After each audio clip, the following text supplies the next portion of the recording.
Here we have job number 12914, and when I tell you I don't think I've seen many charging ports worse than this, I wouldn't be lying. For that obvious reason, what's wrong with it? It doesn't charge, it doesn't power on. You're probably not going to be able to see it from there.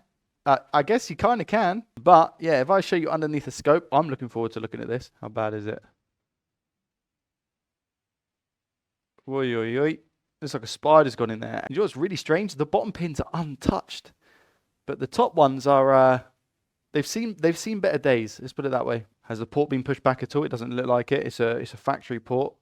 This switch hasn't been touched. Usually there's a few tests to do before we go ahead and take the port out. And if I was doing the job and not recording, there would be no point to me testing M92T36 or BQ or P13 because of how mangled this port is. But for the sake of science, I am going to check and see if we do have any shorts on M92. No, we don't. So we have no shorts on M92 whatsoever. I wonder if we will when we take the port off though. That's the question. How's BQ looking? BQ also fine. Is the fuse okay? Fuse seems to be alright. But we do have a shorted cap here, and the fuse is actually shorted to ground. But again, when we remove this port, I bet this fuse will be fine, as well as this cap. So let's go ahead and do that. I'm going to take this off and see what damage we have.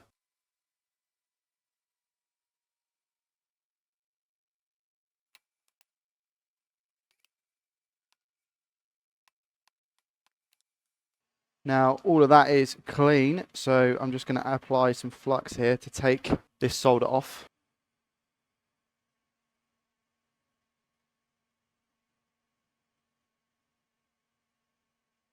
There we go.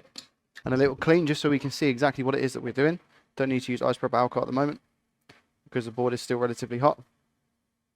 And we'll go ahead now and test that fuse and the cap just next to it to see if we still have our short. I don't think we do. I could be completely wrong. First checking that fuse to see if we have a short. No, so the short's gone. Do just want to make sure that we have continuity going through. We do. And obviously this cap is now not shorted either because it's on the same path as that fuse. So what was most likely happening, we had some pins were crossed over. Maybe something was touching ground. That's been passed through to here, onto this point, onto this path, and everywhere else pretty much on the board. Now we'll check M92T36 and just make sure that we don't have any shorts. No, seems to be A-OK, perfect. And again, BQ. Meters in continuity mode, and we're just touching each side of these caps to make sure we don't hear two beeps. Good. And just backside as well. Pi 3, I don't think we will because the other cap was fine on the other side. We're all good. All right. Now we tin our area. Plenty of flux. There we go. And leaded solder.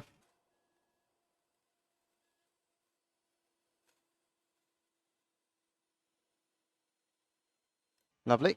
We will tin this port as well. Not something I always used to do, but I do more of it now, just to ensure that we have a better connection on the underside of the pins. There we go. At this point, I just lower the air, and I come in and just simply drop the port on. I apply heat from the bottom. My current temperature is 460 degrees Celsius with an airflow speed of 90 out of a possible 120 on the quick H61 DW. We're just rotating that heat as much as we can. And when we see the pads go wet with solder, that's when we're going to drop the port into place. Looks good, just that bottom left one again. Always is the bottom left one. There we go, all looks okay. Grab the port. It's not sat down flush at the moment, there we go. We're just waiting for that drop. Push it down into place. Position wise looks pretty good at the moment, so I'm just going to push down.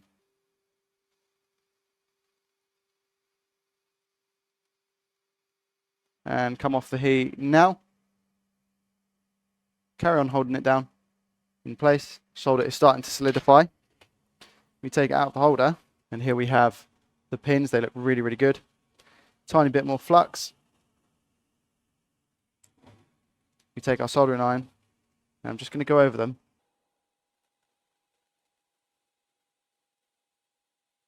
There we go, perfect. And now we can clean up. The board should still be hot, so we don't need any isopropyl alcohol at the moment to get rid of the flux that we have. And again, same sort of story. Whilst the board is hot, I actually like to work on the back of the port, just to make sure that we have sorted out these holes. They don't need excess solder. They look good, the back ones, and so do these front ones, to be fair. Just going to add a tiny bit of flux there and there, and smooth them out. Nice. Now we come in with some isopropyl alcohol. Give it the finishing touches of a nice clean job. Just again for trademark purposes more than anything. The flux doesn't harm the board, but you just want it to look nice. Sure, I guess as well you could say that the customer isn't ever going to see it, but it's almost that like knowing, you know. And just a quick clean, same on this side.